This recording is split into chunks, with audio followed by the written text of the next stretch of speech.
Thanks, Henry. That was great. Up next, we're going to hear from Leroy Hood. Leroy is the co-founded the Institute for Systems Biology, and was the president from 2000 to 2018. And he's now the chief strategy officer and professor at ISB.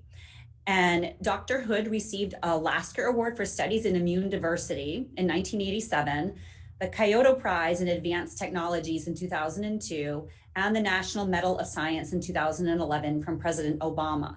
Dr. Hood has published more than 850 peer-reviewed articles and has 36 patents. And today he's going to speak about a systems approach to the early diagnosis and prevention of disease. Welcome, Leroy. Thank you.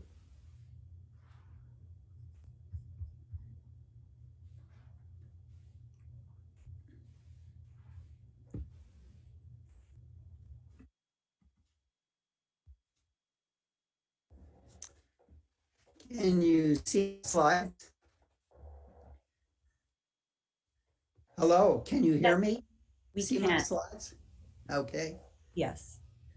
So I'm going to talk today about, I think, an approach that is absolutely critical for cancer in the future, and that is one that will be ubiquitously general in dealing with this disease. And as we all know, by the time of typical clinical diagnosis, it's too late for most to study most cancers very effectively. Chemotherapy or radiation surgery are not targeted and often fail to eradicate cancer. I think the much hyped precision cancer, more than 95 to 98% of the patients fail with enormous expenses. And I think immunotherapy is incredibly promising, but at a very early stage. And it fails right now with most solid tumors and tumors with low mutational rates. So I think the key in the future is going to be early prediction and prevention of cancer. And we're going to do it by using genome and longitudinal phenome analyses, that is deep longitudinal phenotyping of individuals. And this opens up striking opportunities, as I'll show. And this is going to be part and parcel of 21st century, so we will be able to have a surveillance for each individual. It is not only going to require the development of some technologies, but it's going to require new ways of thinking about medicine, as you'll see in this presentation. So let me briefly give you my history. In 1970, I started at Caltech, fascinated with the complexity of humans.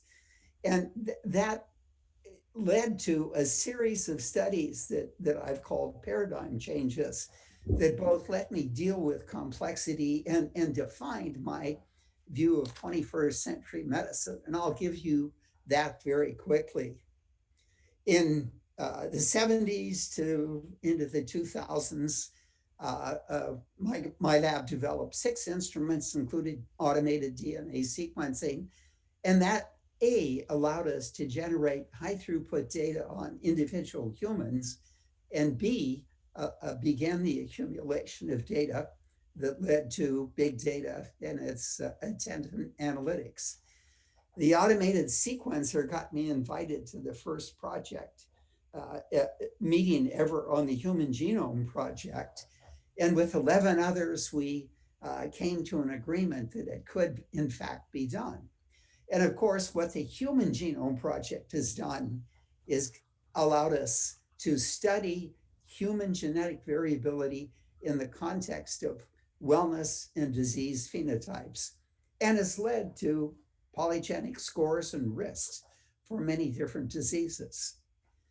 In the late 80s, I pushed the idea that we should have a department and not just my lab that was cross-disciplinary and could develop technologies. Bill Gates made it possible to do that at the University of Washington.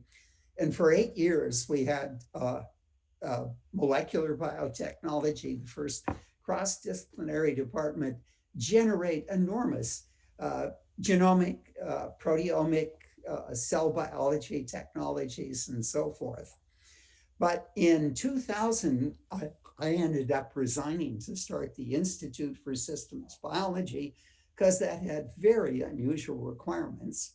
And of course, systems biology in this context is about, again, generating enormous amounts of data on individuals, being able to translate that data into biological networks that underlay the basic essence of the biology and became disease perturbed in disease. It also allowed us to start framing conceptually what 21st century medicine was. And it basically is predictive, preventive, personalized, and participatory. And it has two domains, a wellness and a disease domain. And it wasn't until 2014 that Nathan Price and myself started the first population study on what we called scientific or quantitative wellness, where we got 108 volunteers over a 9-month period to do longitudinal deep phenotyping.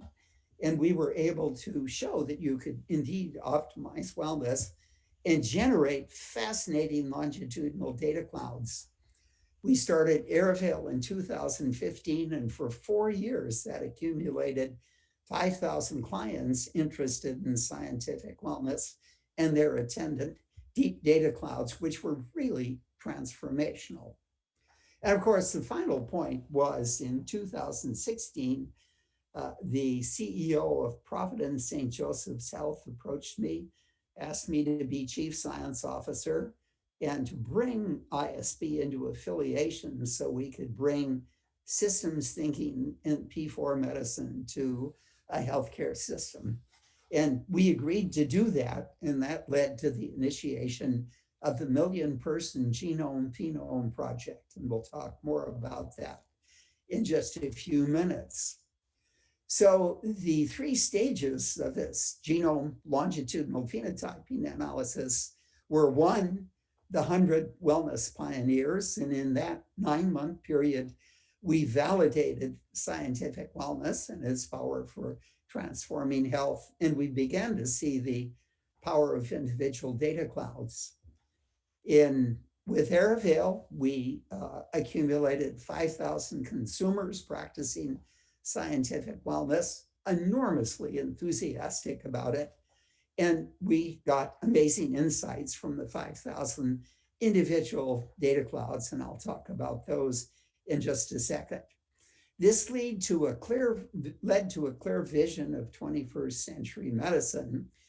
And the way to affect that 21st century medicine is the initiation of this Providence 1 million patient Genome Phenome Project, again, that we'll talk about in just a moment.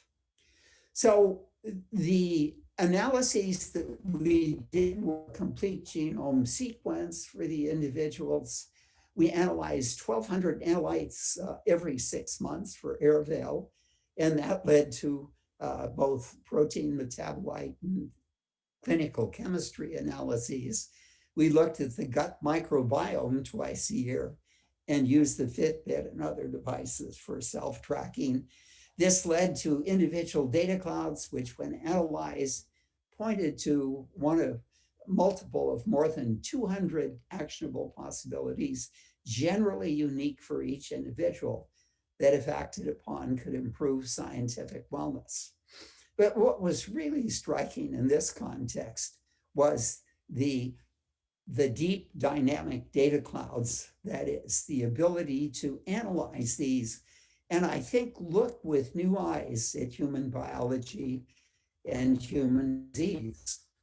For example, we were able, with the original pilot program, to show that we had more than 3,500 statistical associations of data bits from one of the 6 data types with other data types. These brought together in conjunction interesting systems we didn't know were associated. And by deconvoluting this complexity, we were able to define 70 communities of analytes and genetic features and other bits of information that defined various aspects of normal physiology and disease phenotype and so forth. It leads to entirely new statistical approaches to analyze biomarker discovery and the identification of drug targets, as well as coming to learn fundamental biology. With genome-wide association studies and their attendant polygenic scores, we could determine the genetic risk because of complete genome sequence for the 5,000 individuals and assign them to 5 bins, low risk to very high risk and 2, 3 in between, and show that you had to treat those with very high risk and say high LDL cholesterol differently. Namely, you needed statins to bring them down effectively than those with low risk, where you could use diet and exercise and so forth to bring these down. We looked at 54 polygenic scores, genetic risk scores in detail, and were beautifully able to demonstrate correlations, positive and negative, with relevant kinds of analytes.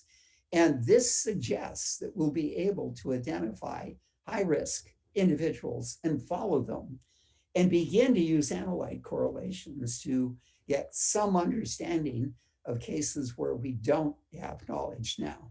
And these were published in several recent papers. We were able to bin the 5,000 individuals into 10-year decades, 20 to 30, up to 80 to 90, and to demonstrate that there was a linear decrease in the ability to control the expression of the 3 classes of analytes. From that, we could calculate one's biological age, the age that your body says you are, as opposed to your birthday. The lower the biological age is, the better you're aging in a relative manner. We were able to show for, in Airvale, individuals that had 40 different types of diseases. In every case, their biological age was significantly higher than their chronologic age. Conversely, we were able to demonstrate over the 4 years of Airvale's functioning, for those who stayed in and practiced their actionable possibilities, their biological age decreased roughly a half a year per year. A really striking affirmation that this was a metric for wellness. And finally, and this is the major point of what I'm going to talk about today, we were able to see 167 wellness to disease transitions, and to think about how we might go about identifying those transitions. And since these were for all chronic diseases, began to think about how to deal with, in a very early fashion, or even eventually eliminate chronic disease. So the state transitions wellness to disease of the 167, 35 were cancer transitions. And we studied a number of those, about 10 in some detail. The first we looked at, a 57-year-old woman that had stage 4 pancreatic cancer diagnosed in January of 2017, a grim diagnosis indeed. We had 4 blood draws prior to that time, each roughly 6 months apart, and we interrogated each of these blood draws to determine whether there were analyte outliers with regard to the normal distribution of the 2,000 Airvale patients we had at that time. And we found, of the order of 5 protein outliers, a whole series of metabolic outliers.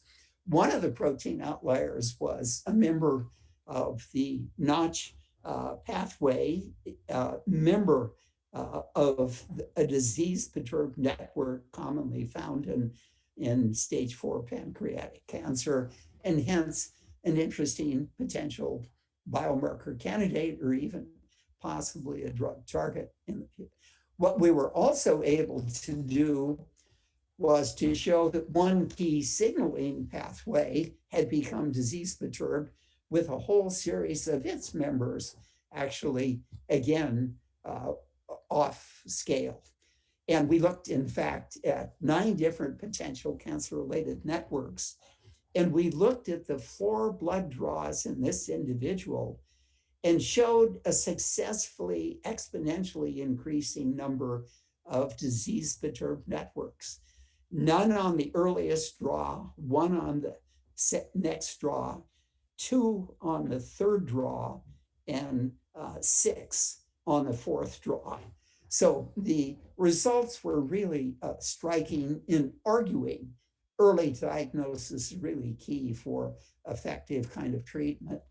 So basically, we believe with genome phenotype analysis of NOR individuals, we can define wellness states and we can identify transitions either from outlier analytes, networks, correlations, or even dynamics analyzed at each blood draw. And the key, of course, is to take those and convert them into an understanding about which transition you're diagnosing here, and mechanistically how we can go about reversing that transition early. And of course, what we need to be able to do is to use lots and lots of these transitions and follow them through so we can front end in the future be able, with a given transition, to say what exactly it represents. And at the same time, and this is the challenge, that we need to be able to reverse the transition at this point. But I'll argue that immunotherapy offers unbelievably powerful new tools for thinking about how to do that. So we need to do longitudinal population studies, and we can either look at high risk and or normal formats. As you've heard from Asa Raza, she organized this think tank, and we had a series over 4 months of 17 lectures, and came to the conclusion that early detection, namely prediction and prevention, is really key. And that's really the theme that I'd like to continue with. So what I mean by 21st century medicine is each individual is looked at as a unique individual, an N of one medicine, where we identify and follow the health trajectory, optimizing it with regard to wellness, reversing it if necessary, with regard to disease transitions. And of course, if one slips in disease, one has to have better ways to deal with disease, taking some of the systems approaches that we're now developing. What I will say is 21st century medicine covers all 3 of those areas of health trajectory. Contemporary medicine focuses entirely, virtually entirely, on patients after they have clinical signs. And the only point I'll emphasize is by that time, the number of disease-perturbed networks is increased exponentially, and the ability to reverse disease simply is non-existent for most cancers. Early detection and reversal is absolutely critical. So that's the vision of 21st century medicine. The way I see actually implementing it is this 1 million person genome phenome project. And of course, it's enormously ambitious. I proposed this to Providence 3 years ago, and gradually we've won acceptance. And believe me, it's a struggle. I think the most difficult part will be educating and recruiting both patients and physicians. We're creating a biobank and we're automating sample tracking, taking patients to LabCorp for blood draws, sending the blood to the biobank, sending the blood out to the data generators, genome sequencing, longitudinal phenotyping, and then capturing those 2 types of data plus electronic health records in the cloud to analyze and generate actionable possibilities for a diverse series of partners, including the Providence clinicians. And of course, we see this as a potential data ecosystem that will attract diverse partners to help us with various aspects of this complicated project. And I've already talked with a number of these, and there is interest in this kind of project. But Providence really has unusual abilities to be able to deal with this, the scale that's required for this kind of vision. So with 1 million patients, if it goes as it did with Airvale, we'll see about 33,000 wellness to disease transitions over 5 years and 7,000 cancer transitions. And that should give us more than enough to be able to characterize in enormous detail at least the common kinds of cancers. We have more than 700,000 integrated electronic health records and cancer registry data. We have 350,000 active cases, 43,000 new net cancer cases per year across Providence. So this is an ideal system in which to operate with the appropriate scale. We started a pilot program in January of 2020 with 5,000 patients in a pilot to learn how to do this. It was interrupted by COVID-19 pandemic in February, and it's now delayed until probably the end of 2020 or when we get through with COVID. But the really important point is we embarked immediately on a observational study of COVID patients that were present in the Swedish hospital, one of the hospital systems of Providence. And we not only use genome and longitudinal phenome analysis, we use deep immune phenotyping. And this really was a transformational insight into how we should attack both acute and chronic diseases in the future, and how it's going to enable the 1 million person project. We initially had 200, now 300 patients. We did blood draws at diagnosis, 10 days in convalescence. The deep genome phenotyping was 5,000 white blood cells, single cell analysis for each blood draw, as well as analyzing cell surface and cytokine and T and B cell receptors in the HLA locus. We took patients as they entered the hospital, but these data, we could align beautifully disease stages and actually drug trajectories. And I'll say more about that in just a moment. We just had accepted in Cell a paper analyzing with deep genome phenotyping the first 150 patients that we looked at.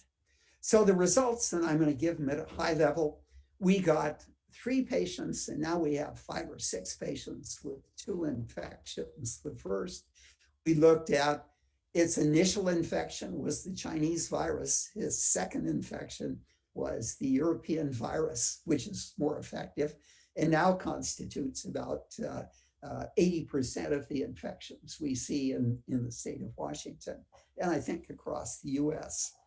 And the vaccine implications are which vaccines are being targeted, which viruses are being targeted for vaccines. Most of them initially started with the less effective Chinese virus. We were able to demonstrate beautifully at a very early stage, WHO stage of disease, from mild to moderate, 2 to 3, a precipitous drop in most of the essential amino acids, as well as phospholipids and so forth, and many other metabolites. And it was as if the body is saying, build me lots and lots of immune system and take the building blocks from wherever you can get them. So that has fascinating implications, not only for COVID, but for other viral diseases as well. We were able to follow beautifully the shifts in CD8 phenotypes as the disease progressed, and that gave us deep insights into what was happening. We defined 3 new types of CD4 and CD8 type cells. We were able to demonstrate Asians and Caucasians used very different viral epitopes in their responses. And again, this may have important vaccine implications. We were able to get trajectories for drugs and to demonstrate where they could most effectively be applied. And I'll say more about that in just a second. We've submitted not only the Cell paper, but a whole series of other papers as well. So this high dimensional phenotyping has let us realize that a single patient can be informative, and certainly 100 patients give us most of the fundamental insights into the disease. You can then go to the electronic medical records, and Providence has roughly 15,000 individuals with COVID-19, and we're beginning to mine proxies in the electronic medical records for the stage transitions for COVID-19 disease. I think we can now design clinical trials for drugs that will absolutely optimize their behavior operation in, say, just an N of 100 type of analyses.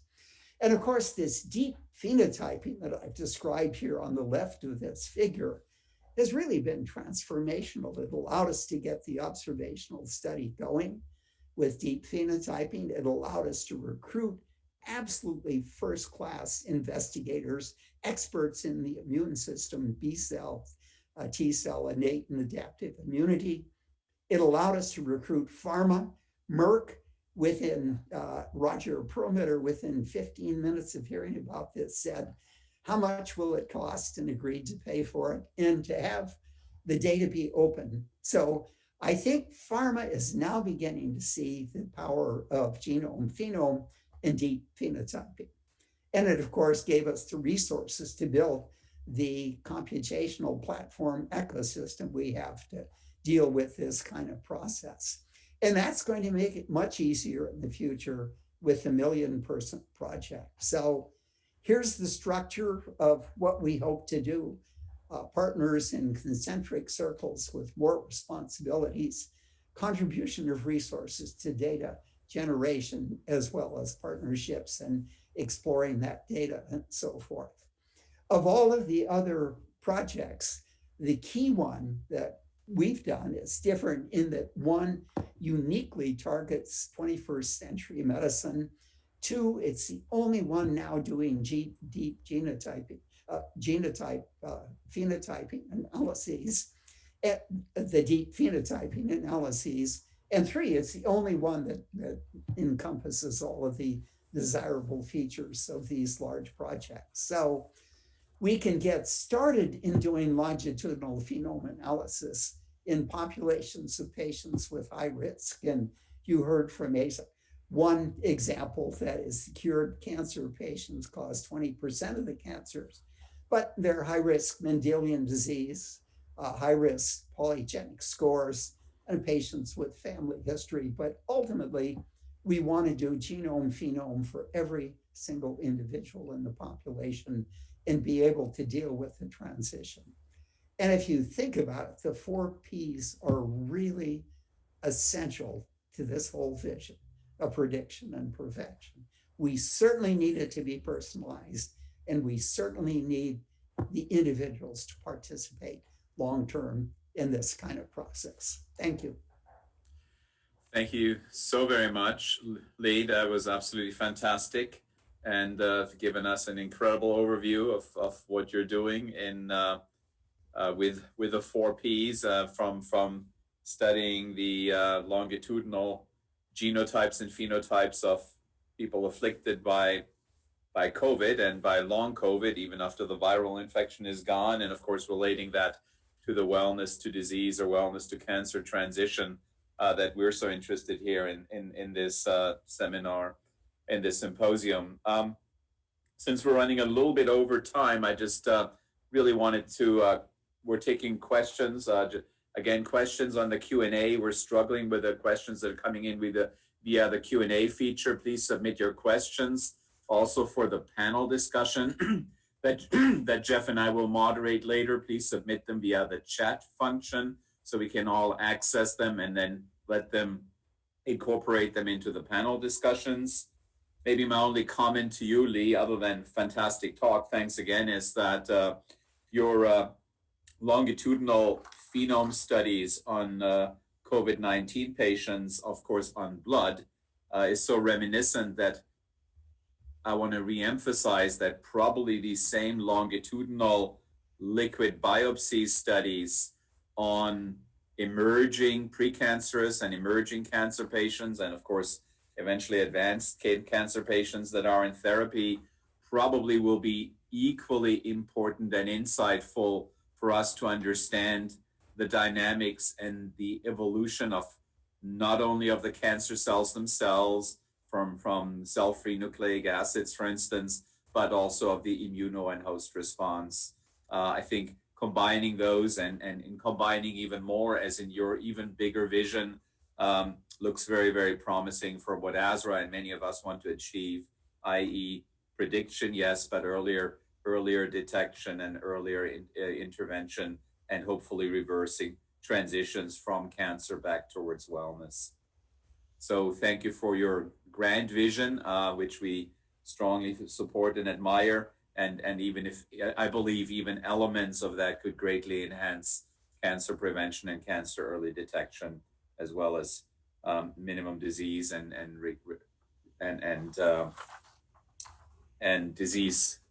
therapy resistance screening, which are all things that we need to make progress.